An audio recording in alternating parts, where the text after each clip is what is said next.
Hi, Julie here, and today's video on child OCD and anxiety is going to be why I think it's important to keep not one but 3 journals.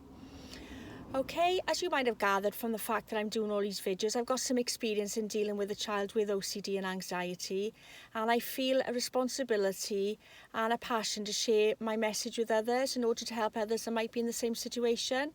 Because as a mum, what you'll find is nothing in the world will ever prepare you for having a child with any sort of mental health issues. And it will often happen to the child that you least expect it to happen to. Anyway, during our battle with OCD and anxiety, what we found particularly, and me in particular, useful was keeping a journal. And I personally keep 3 journals. I still actually do them now.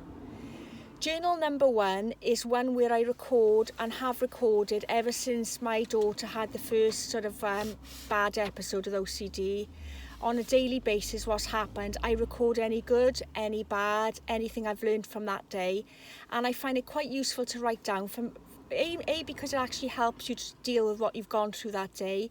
But secondly, you'll be surprised. You think you'll remember these experiences forever, but you won't, because 3 years later, I've still got to think, oh, when did she stop doing that and what helped us with that?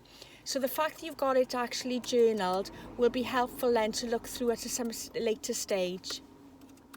Journal number 2 then is one that we actually learned during the time that we were waiting, because one thing you find with children's OCD and anxiety and any sort of mental health, there can be a long waiting list to actually get the help you need, the professional help. So in the meantime, we paid for lots of private therapy as well, because we were so concerned that she was deteriorating. And one of the means that we tried was hypnotherapy. No, it wasn't like the old-fashioned one where you're actually going back and forth dangling a stopwatch. It wasn't that sort of hypnotherapy. It was a more modern form. And one thing that Anna, the person we used, recommended was for your child to actually record 3 positive things that have happened in that day. Now, our daughter's incredibly stubborn, and she was adamant, Boba, nothing positive happens in my day, and nothing's happened good today.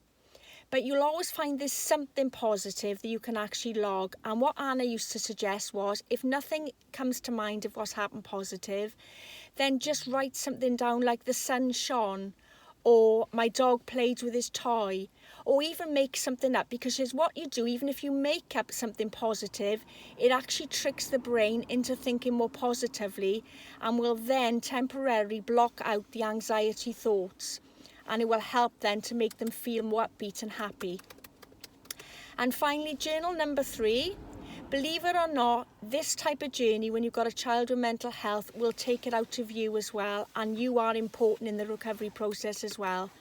So one way I found of coping with it was to actually write down my thoughts, things that were personal to me in the journey, things that I found challenging, things that I found upsetting, things I found rewarding, and just generally things that helped. And I found the more that I journaled it every day, the easier it was for me, because I chat a lot to other people. I've got lucky to have a very good network of family and friends I can talk to.